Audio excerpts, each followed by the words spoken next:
The morning air on Kepler 442b tasted like metal and dust. Minji wiped the sweat from her forehead as she carried another bucket of ore from the deep mines. The red sun hung low in the alien sky, casting long shadows across the human settlement that had become her home. "Minji, slow down," her father Hyunwoo called from behind her. "The ore will still be there tomorrow." She turned back to see him struggling with his own heavy load. At 45, the years of mining had bent his back and grayed his hair, but his eyes still held the same determination that had brought their family to this distant world 5 years ago. "The faster we finish, the faster we eat," Minji replied, with a small smile. Her stomach had been empty since yesterday morning, but she would not complain. Everyone in the settlement was hungry. The Galactic regime had reduced their food shipments again, claiming budget cuts, but Minji knew better. They wanted to keep the humans weak and dependent. The settlement of New Seoul stretched across a valley between two rocky hills. 200 families lived here, most of them Korean, all of them trying to build something better than what they had left behind on Earth. The buildings were simple metal structures, functional but not pretty. Gardens grew between the homes, where families tried to grow vegetables in the alien soil. Children played in the dusty streets while their parents worked the mines that had brought them here. Minji loved this place. It was not Earth, but it was theirs. She reached the processing center and dumped her ore into the collection bin. The familiar clang of metal on metal echoed across the courtyard. Other workers were finishing their shifts, tired faces showing the strain of another long day. "Minji!" Her younger brother Minho came running from the school building, his face bright with excitement. At 12, he still found wonder in their new world. "Teacher Jiwon says the Earth ships might come next month with new supplies."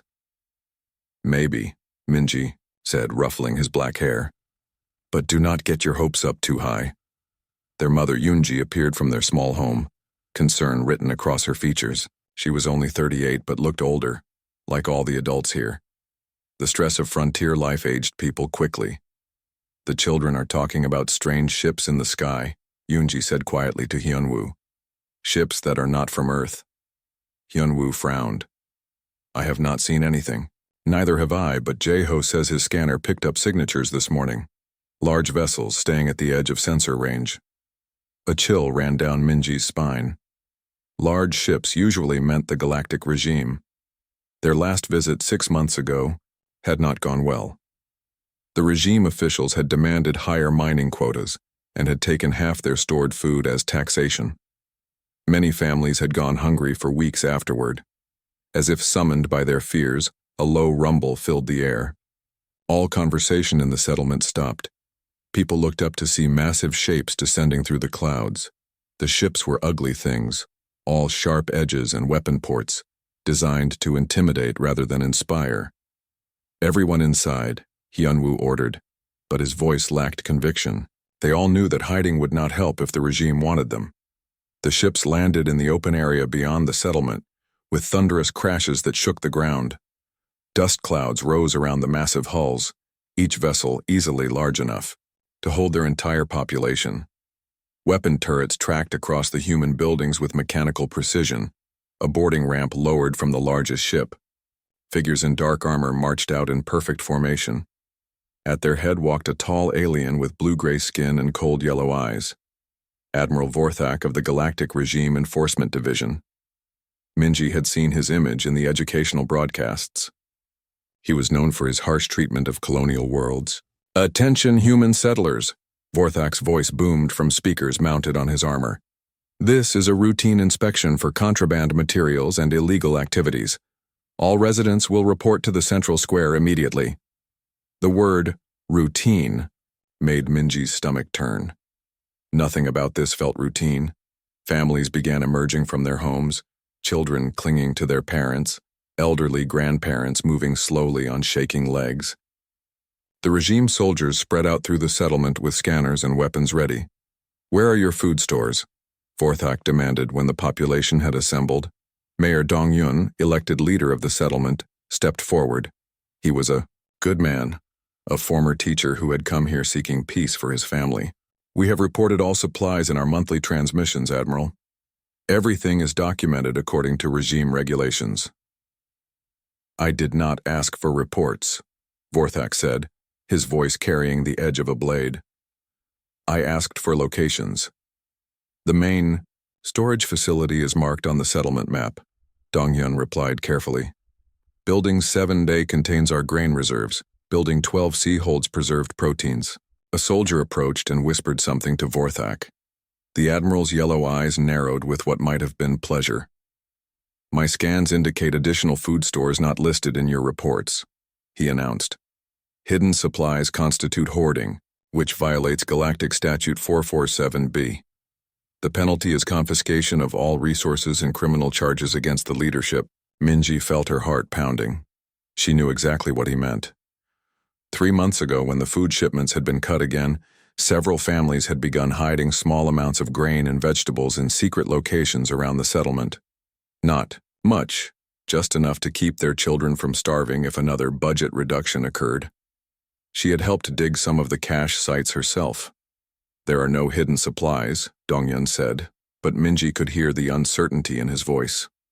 Lying to regime officials is also a criminal offense, Vorthak said. His soldiers began moving through the crowd, scanners beeping as they searched for deception. One of the soldiers stopped in front of Minji. The scanner in his hand emitted a high-pitched whine. This one knows something, the soldier reported. Every eye in the square turned to look at her. Minji felt her parents move protectively closer, but she knew it would not matter. The regime always got what they wanted. Tell me where the food is hidden, Vorthak commanded, stepping close enough that she could smell the metallic scent of his armor. Minji looked around at the faces surrounding her. Children who would starve if the hidden supplies were found. Elderly, people who might not survive another harsh rationing period. Families who had trusted her with their secret. She lifted her chin and looked directly into Vorthak's cold, yellow eyes. I do not know what you are talking about, the Admiral smiled, and Minji knew that her fate was sealed. 3 days had passed since Admiral Vorthak took Minji from the settlement. Her family had not slept, had barely eaten. Hyunwoo stood at the window of their small home, staring at the empty landing area where the regime ships still waited like sleeping monsters. They will bring her back, Yoonji whispered, though her voice held no conviction. She sat on their worn couch holding Minho close as he cried silently into her shoulder. They have what they wanted, Hyunwoo said. The hidden food stores. Why keep her? The answer came that evening when every communication screen in the settlement activated simultaneously. The regime symbol appeared, a black fist crushing a cluster of stars. Then the image switched to show a large chamber aboard one of their ships. Minji stood in the center, wearing a simple gray prisoner uniform. Her hands were bound behind her back, but her head was held high. Around her, regime officials sat in raised seats like judges at a trial. Citizens of the galaxy, Admiral Vorthak's voice filled every home in New Seoul. Today you witness the price of defiance against lawful authority. Across the galaxy, the signal reached every inhabited world.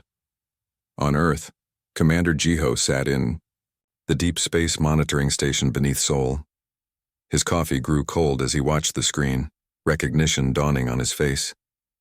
The girl looked so young, so brave. Sir, his aide Corporal Youngmin said quietly, the signal is being broadcast to every human colony. Mars Station confirms receipt.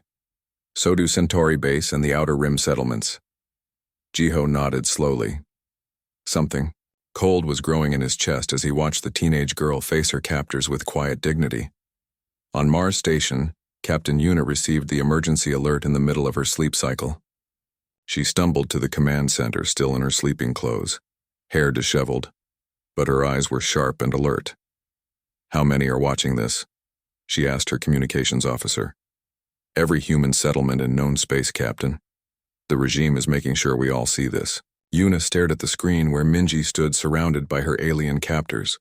The girl reminded her of her own daughter back on Earth. They want us to see this. They want us to be afraid. In the outer colonies, families gathered around their screens. On Proxima Station, children pressed close to their parents as they watched. On the mining world of Kepler 186F, workers stopped their shifts to witness what was happening. Back on the regime flagship, Vorthak stepped forward to address his galaxy-wide audience. This human child violated galactic law by concealing resources from legitimate authority. She chose defiance over compliance. Her punishment will serve as an example to all who would follow her path. Minji finally spoke, her young voice carrying clearly through the transmission. You call it defiance, I call it protecting my family. Your family. Vorthak laughed, a harsh sound that made viewers across human space clench their fists. You are colonists, barely more than animals. You exist at the pleasure of the galactic regime. You have no families, only work units. We are human, Minji said simply. That means something. It means nothing, Vorthak replied. He gestured to his guards. Prepare the execution chamber. On Earth, Commander Jiho stood from his chair so quickly it fell backward. Around him, his staff watched in growing horror as the reality of the situation became clear. Sir, Youngman said, his voice barely controlled. What are our orders? Jiho's jaw tightened. Get me Admiral Sang-hoon, Priority 1 communication. On Mars Station, Captain Yuna was already moving toward her emergency protocols. All department, heads to the bridge. Now. Captain Dowan, commanding the Centauri Defense Fleet, received the transmission while conducting routine patrol exercises. His peaceful training mission transformed instantly into something darker as he watched the young girl face her fate. Navigation, he called to his bridge crew. Plot a course for the regime core systems, maximum speed. Sir? His navigator Lieutenant Borum asked, uncertainty in her voice. You heard me? Dowan said, his eyes never leaving the screen. They want to make an example of one of ours? Let's see how they like our response. Back in the regime chamber, guards were leading Minji toward a doorway marked with alien symbols. She looked back at the camera one last time. To everyone watching this, she said, her voice steady despite her youth. Remember who we are. Remember what they do to us. Remember that we are worth more than they think. Silence her, Vorthak commanded, but Minji continued speaking as they dragged her away. We are human. We protect each other. We remember our dead, and we do not forget. The transmission followed her into the execution chamber, a sterile white room with a single chair in the center. Medical sensors lined the walls, designed to monitor and record every detail of what was about to happen. Across human space, people watched in stunned silence. Children were hurried from rooms by their parents, but the adults remained, bearing witness to what was being done in their name. On the bridge of his flagship, Admiral Sang-hoon received Commander Jiho's emergency communication. The older man's face was grim as he listened to the report. How long until she? Sang-hoon asked. Minutes, sir. Maybe less. Sang-hoon looked around his bridge at the faces of his crew. Young officers, most of them barely older than the girl on the screen, all of them watching with the same expression of growing fury. Send a priority message to all fleet commanders, he ordered. Authorization code Alpha 77. Full mobilization. Sir, that code is reserved for. I know what it's reserved for. Sang-hoon cut him off. Send it now. In the execution chamber, they were strapping Minji to the chair. She did not struggle, did not cry out. She simply looked directly into the camera and spoke her final words to the galaxy. You think killing one human will break us? She said, her voice carrying across space to every human settlement. You don't understand what we are. We are not just colonists or workers or numbers on your reports. We are family. All of us. Every human in the galaxy is family. She took a breath, and across human space, millions of people held theirs. Remember us, Minji said. Remember what they took from you. The chamber door sealed shut. The execution chamber's lights dimmed as the machinery began its work. Across the galaxy, millions of humans watched in silence as 16-year-old Minji faced her final moments with a courage that shamed grown soldiers. Admiral Vorthak's voice filled the chamber and every home receiving the transmission. Let this be a lesson to all who would defy the natural order. Humans exist to serve. Those who forget their place will share this fate. The machine hummed to life. Minji closed her eyes, not in fear, but as if she was thinking of home, of her parents and little brother, of the gardens between the metal buildings and the children playing in dusty streets. The process was quick, clinical, meant to be efficient rather than cruel, though the result was the same. Minji was gone. On Kepler 442b, her mother Yoonji collapsed to her knees in their small living room. Hyunwoo caught her before she hit the floor, his own face twisted with a grief so profound it seemed to age him decades in seconds. Young Minho screamed, a sound of pure anguish that echoed through their home. But across the settlement, something else was happening. Something the regime had not expected. Mayor Dong-yun stood in the central square, his face no longer showing the careful diplomacy he had maintained for years of colonial leadership. The other adults emerged from their homes and their expressions had changed too. Gone was the resigned acceptance of their situation. In its place was something cold and terrible. "They killed our child," Dong-hyun said quietly, but his words carried to every person in the square. "They killed our Minji." Old grandmother Sunhee, who had been the first to welcome new families to the settlement, nodded slowly. She was everyone's daughter. The words spread like wildfire through the crowd. Parents looked at their own children and saw Minji. Siblings thought of their brothers and sisters and saw her face. Teachers remembered their students and felt the loss of every lesson she would never learn. But the real change was happening, across human space in ways the regime could never have imagined. On Earth, Commander Jiho stood before a wall of communication screens, showing every human military installation in the galaxy.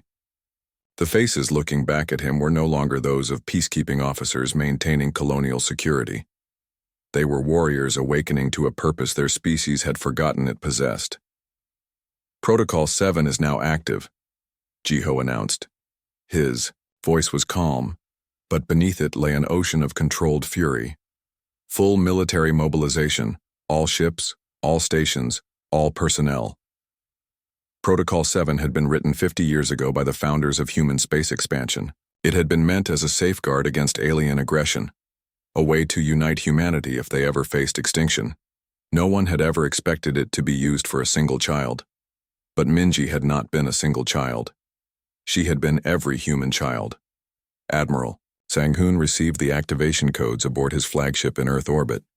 Around him, his bridge crew worked with deadly efficiency to implement orders they had only practiced in simulation. "Fleet composition?" he asked his tactical officer. 47 heavy cruisers, 132 destroyers, 208 frigates, and approximately 800 civilian vessels requesting military conversion authorization. Civilian vessels? Lieutenant Commander Heejin looked up from her console, her face grim. Cargo haulers, passenger transports, even mining ships, they're all volunteering for combat conversion. The shipyards on Mars report they can retrofit most of them within hours. Sang-hoon nodded. He had served in the military for 30 years, but he had never seen anything like this. Every human in space seemed to be moving with the same unified purpose. On Mars Station, Captain Yuna was coordinating the largest logistics operation in human history. Ships that had been scattered across dozens of star systems were converging on predetermined rally points with a speed that defied belief. "How? Are they moving so fast?" her aide asked, staring at the tactical display showing ship positions across known space. "They're not stopping for anything," Yuna replied. "No resupply, no maintenance checks, no rest periods. They're burning their engines at maximum capacity and praying they hold together long enough to reach the target." In the Centauri system, Captain Doan's defense fleet had grown from 12 ships to over 200 as civilian vessels arrived and requested immediate military conversion. Cargo ships became troop transports. Mining vessels were fitted with weapons. Even luxury passenger liners were being retrofitted as command ships. "Captain," his communications officer reported, "we're receiving similar reports from every human system. The entire colonial population is mobilizing." Dr. Young-ho, head of human military research on Europa Station, was unlocking weapon systems that had been classified for decades. Technologies that had been developed in secret, kept in reserve, for a war no one thought would come. Release everything, he ordered his research teams. Every prototype, every experimental system, every weapon we've kept in storage. If it can hurt them, put it on a ship. His assistant, Dr. Suman, looked up from her console, her face pale. Sir, some of these weapons are designed to destroy entire planets. Then we destroy entire planets, Young-ho replied without hesitation. They killed our child. They killed everyone's child. The news of Minji's execution spread through human space faster than any official communication could travel. Families, who had never met her, mourned her as if she were their own daughter. Workers on distant mining stations stopped their shifts to honor her memory. Children too young to understand death knew that something terrible had happened to one of their own. But more than grief was spreading through the human colonies. Something primal and terrible was awakening in a species that had tried to forget its capacity for violence. Lieutenant Somin, serving on a patrol ship at the edge of human space, received the news while monitoring shipping lanes near the regime border. She had known Minji when they were both children on Earth before the colonial expansion scattered families across the galaxy. Nav, she called to her helmsman. Set course for regime space. Maximum burn. Lieutenant, we don't have orders. We don't need orders. Soman cut him off. We need revenge. Across the ship, her crew nodded agreement. They were no longer patrol officers maintaining peaceful borders. They were soldiers preparing for war. On Kepler 442b, the regime ships still sat in the landing area beyond the settlement. Admiral Vorthak and his forces had remained to oversee the pacification of the colony following the execution. They expected the humans to be broken, compliant, grateful to be allowed to continue their miserable existence. Instead, they found something they did not understand. The humans had not returned to their homes after the broadcast ended. They remained in the central square, silent but unafraid. Their faces showed no submission, no acceptance, only a cold patience that seemed to be waiting for something. Disperse to your quarters, Vorthak commanded through his armor's speakers. Resume normal work schedules tomorrow. No one moved. I said disperse, Vorthak shouted, but the humans simply stared back at him with eyes that held no fear, only memory. They remembered Minji's last words. They remembered what she had told them about being human, about being family, about not forgetting.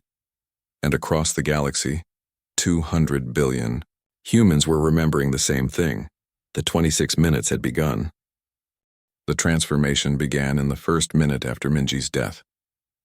Commander Jiho stood in the Sol System Command Center, watching displays that showed human activity across the galaxy. What he saw defied every principle of military logistics he had ever learned. Ships were moving without orders.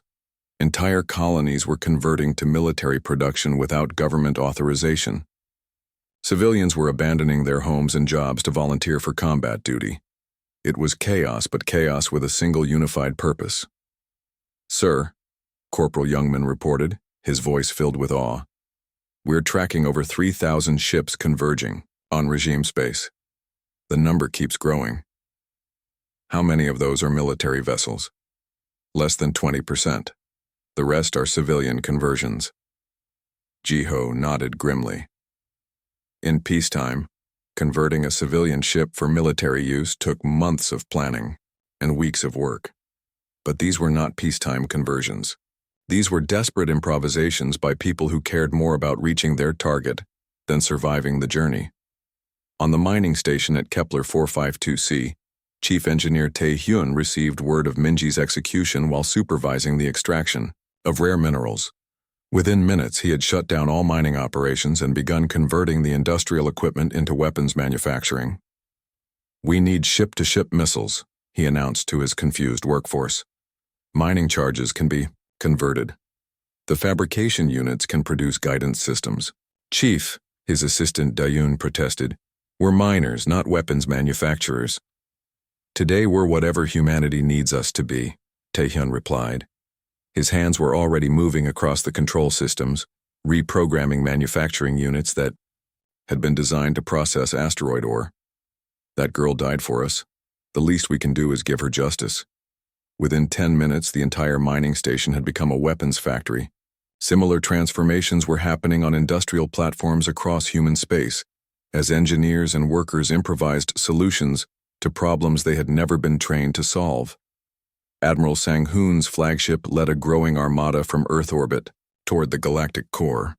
Ships joined his formation at every system they passed until the display screens could barely track the massive fleet that was assembling. "Admiral," his tactical officer reported, "we're receiving communication requests from the regime. They want to negotiate." After 20 minutes of trying to negotiate with a dead girl? Sang-hoon's voice carried the cold fury that had infected every human in the fleet. "Tell them we'll negotiate after we finish what they started." The regime had finally realized their mistake. Across their empire, emergency meetings were being called as their sensors detected the massive human fleet movements. Admiral Vorthak, still aboard his flagship orbiting Kepler 442b, received increasingly frantic communications from his superiors. "The humans have gone insane," High Command transmitted. "They're sending everything they have toward our territory. Every ship, every weapon, every soldier." "It's a bluff," Vorthak replied, though his confidence was fading.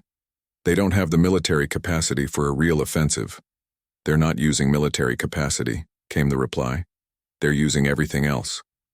On Mars Station, Captain Yuna coordinated supply lines that shouldn't have been possible.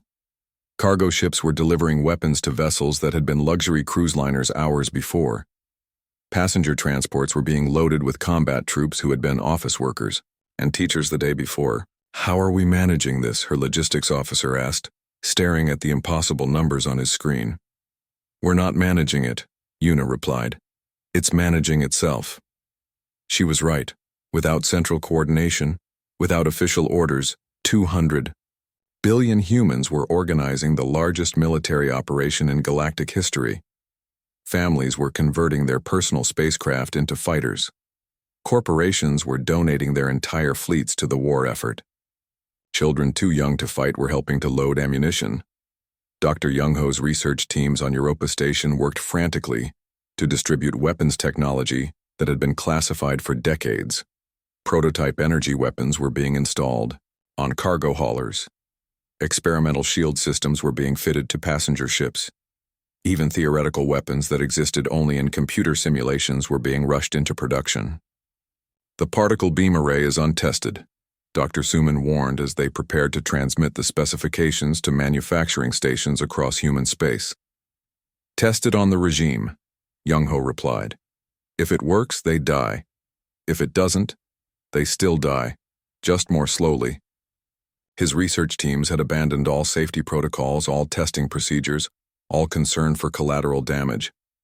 They were no longer scientists pursuing knowledge. They were engineers of destruction, and their only goal was making the regime pay for what they had done. Lieutenant Sumin's patrol ship had been joined by dozens of others as they raced toward regime territory. Her small squadron had become a fleet, and her fleet had become an armada. Ships appeared at every jump point, all heading in the same direction with the same deadly purpose. "Lieutenant," her communications officer reported, "we're receiving messages from civilian ships requesting permission to join the attack." "What kind of civilian ships?" "Everything. Cargo haulers, passenger liners, even personal yachts. Some of them are families with children aboard." Soman felt a moment of uncertainty. Bringing civilians into a battle zone violated every principle of military conduct. Then she remembered Minji's face on the execution broadcast, and her uncertainty vanished. "Tell them to form up behind us," she ordered. "If they want to fight, they can fight." Across the galaxy, similar scenes were playing out. Military officers were accepting volunteers they would never have considered in peacetime. Cargo pilots were learning to use weapon systems. Luxury yacht owners were volunteering their vessels as scout ships. Even passenger liners were being converted into troop transports, carrying soldiers who had been civilians an hour before. On the industrial world of New Shanghai, factory worker Jinwoo received word of the mobilization while assembling habitat, modules for a new colony. Within minutes, he and his entire shift had reprogrammed their assembly line to produce combat armor. "We don't know how to make military equipment," his supervisor worried. "We know how to make things that protect people," Jinwoo replied, his hands already modifying the production templates. "Close enough." The armor they produced wouldn't meet military specifications. It would be heavier, clumsier, less sophisticated than proper combat gear. But it would stop bullets, and that was all that mattered. By the 20-minute mark, human space had become a single military-industrial complex dedicated to one purpose: making the Galactic regime pay for Minji's death. Children who had been playing in schoolyards were now helping to load ammunition. Grandparents who had survived Earth's wars decades ago were teaching younger generations how to fight. Captain Dowan's expanding fleet had grown beyond anything he had ever commanded. His tactical displays could barely track all the ships that had joined his formation. Military vessels mixed with converted cargo haulers, luxury yachts flew alongside freight transports, and passenger liners served as mobile command centers. "Sir," his navigation officer reported, "we're approaching the edge of regime space. All ships," Dowan transmitted to his massive improvised armada. "Weapons free. No survivors, no surrender, no mercy." The response came back from 1,000 ships at once. For Minji.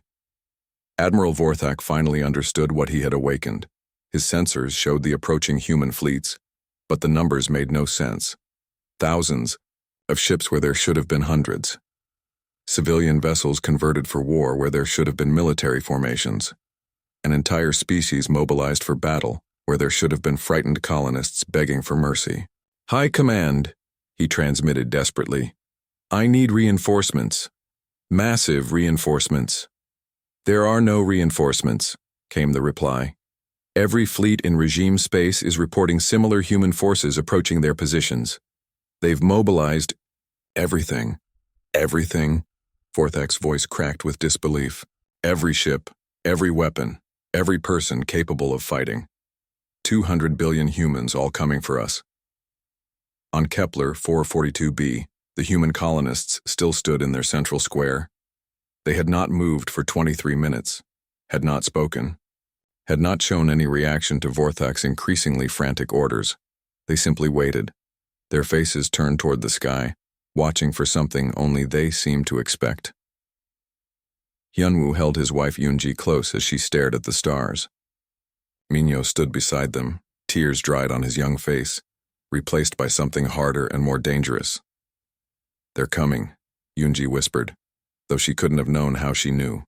"Yes," Hyunwoo replied. "They're all coming." Above them, the first human ships were dropping out of hyperspace.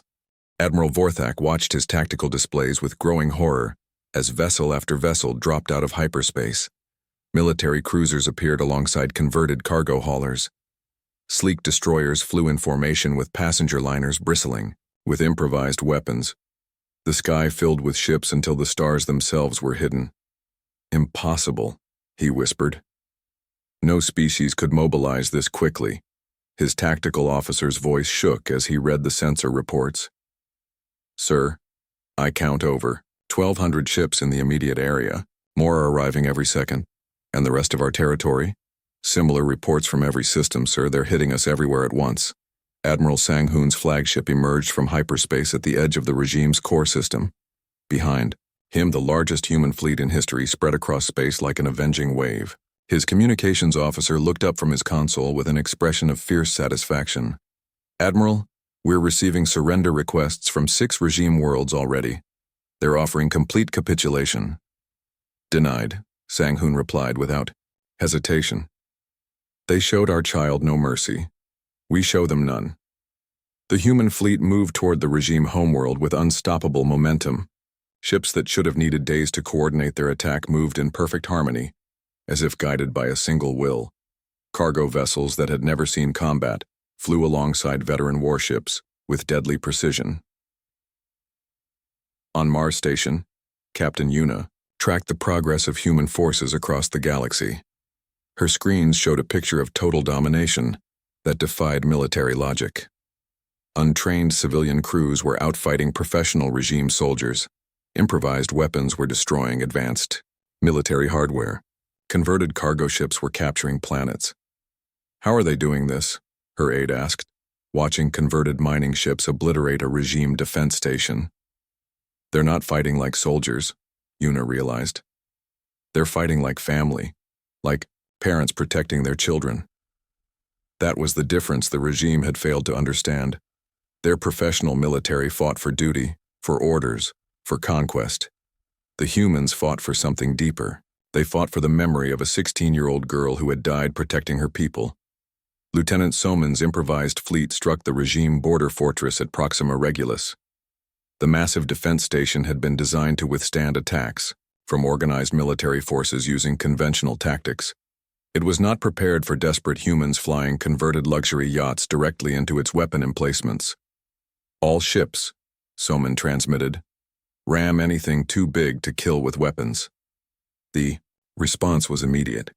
Civilian volunteers piloted their converted vessels into suicide runs against the fortress's critical systems. Personal yachts became guided missiles. Cargo haulers turned into battering rams.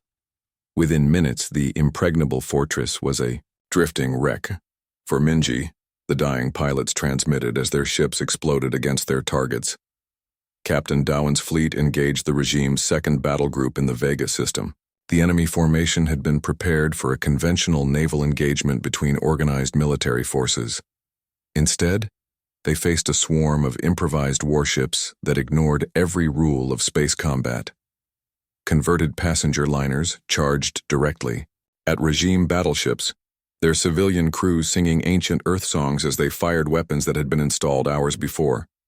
Cargo haulers used their loading arms to tear apart enemy fighters. Even pleasure craft joined the attack, their wealthy owners personally piloting million-credit yachts into battle. "They're insane," the regime commander transmitted as his flagship came under attack from a converted cruise ship. "They're willing to die for nothing." "Not for nothing," Dawan replied over the open channel. "For family." The regime forces broke and ran, but the humans followed. There would be no escape, no mercy, no chance for the killers of children to find safety anywhere in the galaxy. Dr. Young-Ho's experimental weapons proved devastatingly effective in actual combat. The particle beam arrays that had existed only in theory turned entire regime fleets into expanding clouds of ionized gas. The quantum torpedoes that had never been tested outside computer simulations cracked planets in half. "Sir," Dr. Suman reported from Europa Station, "the gravitational warhead worked. The entire Arcturus system is now a black hole." "Good," Young-Ho replied coldly. "How many more systems can we delete?" "All of them, sir. We have enough exotic matter to eliminate every regime world in the galaxy." "Then do it." Across regime space, impossible weapons designed by grieving scientists were erasing entire star systems from existence. Technologies that had been too dangerous to test were proving their worth against species that had made the mistake of murdering a human child. On Kepler 442b, Admiral Vorthak's forces found themselves surrounded by the overwhelming human fleet. His mighty flagship, which had been an instrument of terror throughout the galaxy, was now dwarfed by the improvised armada that filled the space around the planet. "Sir," his communications officer reported, "incoming transmission from the human fleet." "Put it through," Vorthak ordered, though his voice had lost all its former arrogance. Yunwu's face appeared on the screen. The middle-aged miner looked older than his years, worn down by grief and hard work, but his eyes burned with an intensity that made the admiral step backward. "That was my daughter you killed," Yunwu said simply.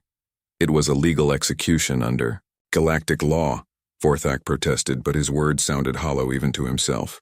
"There is no more galactic law," Yunwu replied. "There is no more galactic regime. There is only what you did to our child, and what we're going to do to you." The human ships opened fire simultaneously. Thousands of weapons, from military-grade plasma cannons to improvised mining lasers, converged on the regime vessels. The flagship's shields lasted less than 10 seconds under the concentrated barrage. Admiral Vorthak died in the same chamber where Minji had been executed, as human boarding. Parties fought their way through his ship's corridors. His last sight was of Lieutenant Soman, who had known Minji as a child, standing over him with a mining tool converted into a weapon. "This is for every child you've killed," she said, and pulled the trigger.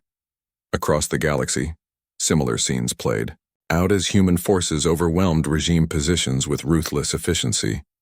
Professional soldiers trained for decades were no match for desperate civilians fighting to avenge their murdered child. Advanced weapon systems fell to improvised bombs built by grieving engineers. Fortified positions were overrun by volunteer assault teams that cared more about justice than survival. Captain Taihyun's converted mining ships reached the regime capital world as the planet's defenders were fleeing toward deep space. His improvised fleet of industrial vessels had become an unstoppable force of destruction, turning asteroid mining equipment into weapons of war. "All mining ships," he transmitted, "begin planetary extraction procedures." The massive mining platforms that had once harvested asteroids for precious metals turned their attention to the regime homeworld.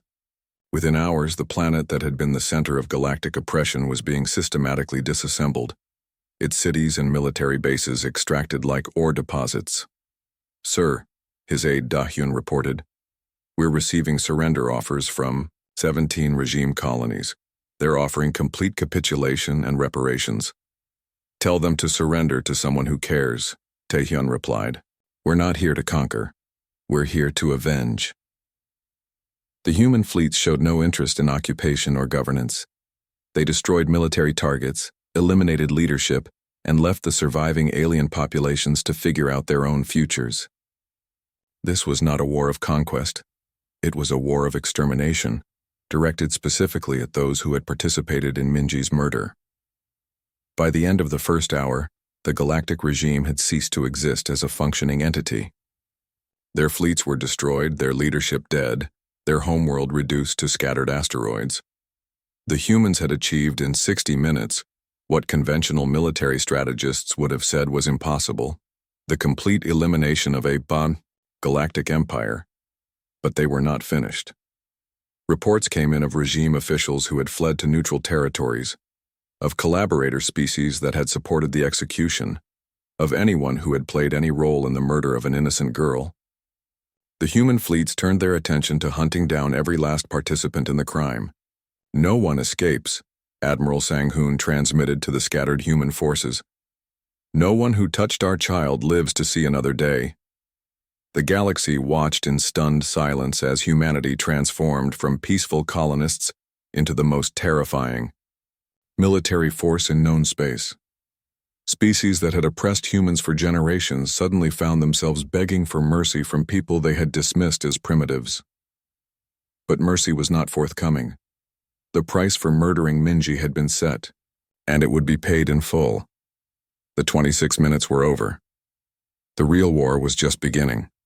6 months after Minji's death, the galaxy had learned to fear the sound of human engines.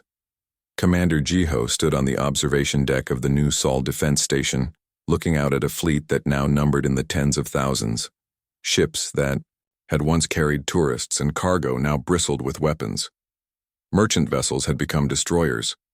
Passenger liners had transformed into command ships for the most powerful military force the galaxy had ever seen. "Status report," he requested from his aide, Captain Youngman, who had been promoted after the systematic destruction of the regime. "Complete, sir." The last regime holdout colony surrendered yesterday. Admiral Vorthak's execution chamber has been converted into a memorial aboard the museum ship. Former regime territories are requesting human administration rather than independence. "And our people?" "Returning to their lives mostly, though normal has a different meaning now."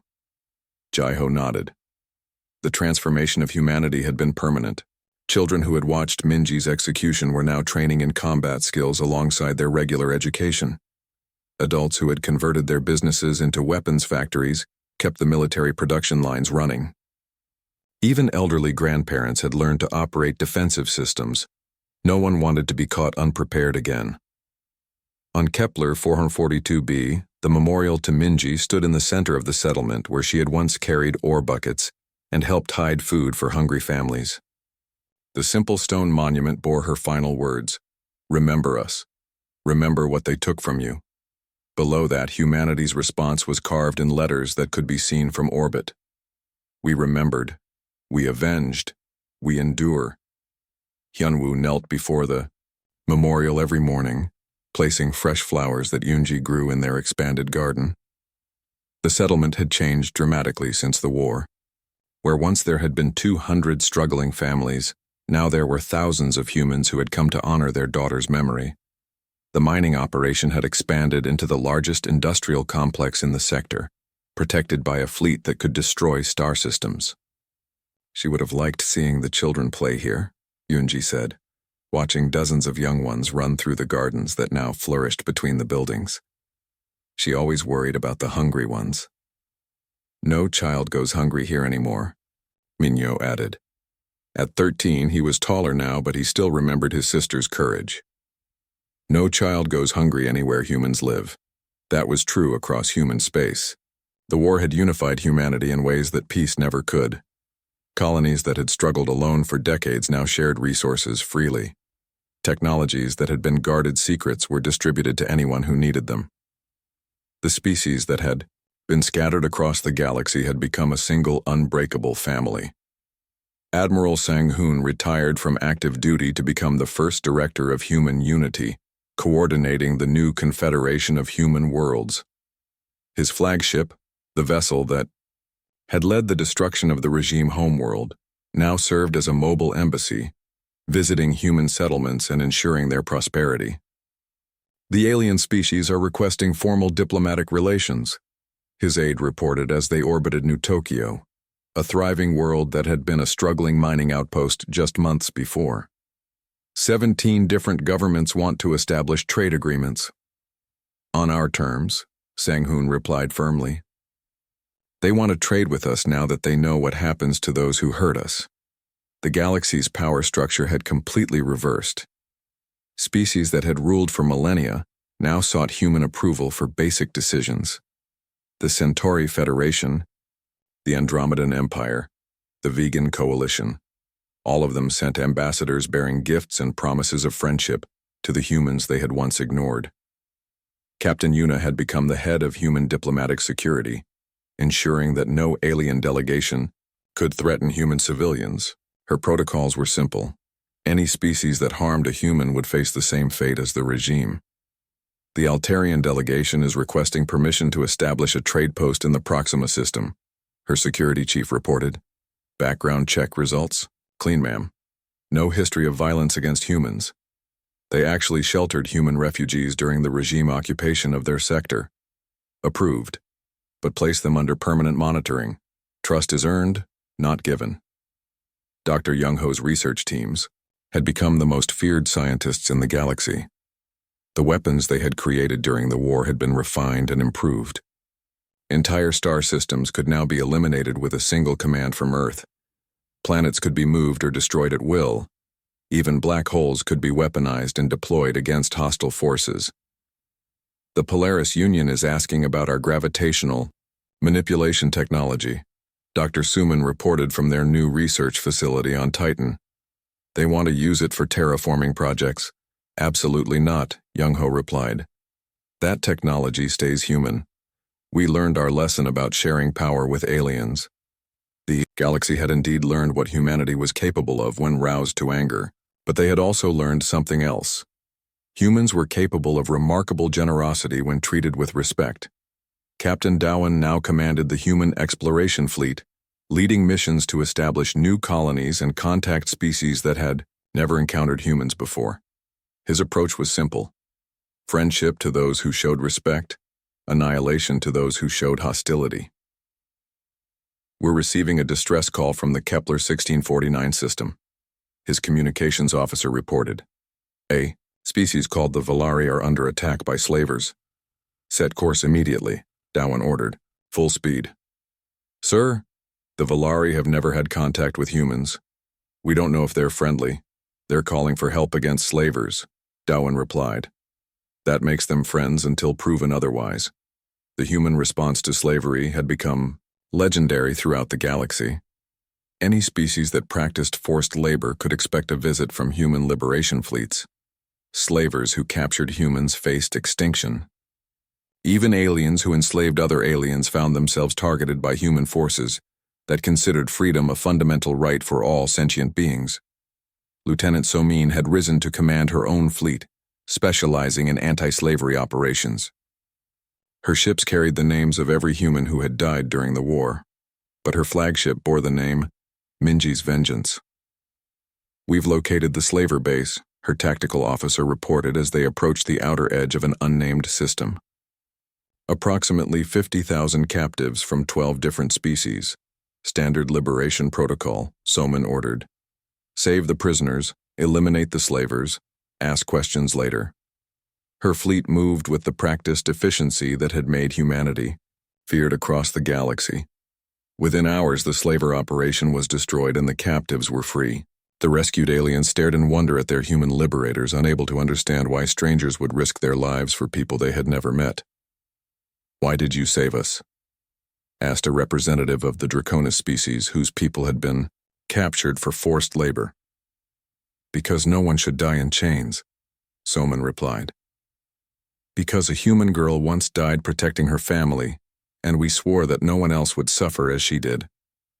The freed slaves became some of humanity's strongest supporters, spreading word throughout the galaxy of the species that had saved them without asking for anything in return.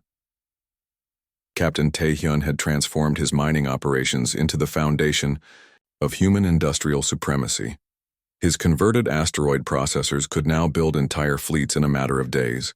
His workers, once struggling miners, had become the most skilled engineers in known space. "Production report?" he asked his foreman, as they toured the massive orbital shipyards that had grown around Kepler 452c. "We completed another 100 ships this week," Dahyun replied. "The new quantum drives are testing perfectly. We can now reach any point in the galaxy within hours instead of weeks." "Good. The faster we can respond to threats, the safer our people are." The galaxy had learned that. Human protection came with human speed. Any attack on human civilians would bring immediate retaliation from forces that could cross vast distances in the time it took to plan a response. But perhaps the most important change was visible in the smallest details of human life. On worlds, throughout human space, children played safely in gardens that would have been impossible during the regime's rule. Families ate meals together without worrying about tomorrow's food supply. Students learned about art and music alongside combat training, preparing for a future where humanity would never again be caught defenseless. In schools throughout human space, Minji's story was taught to every child.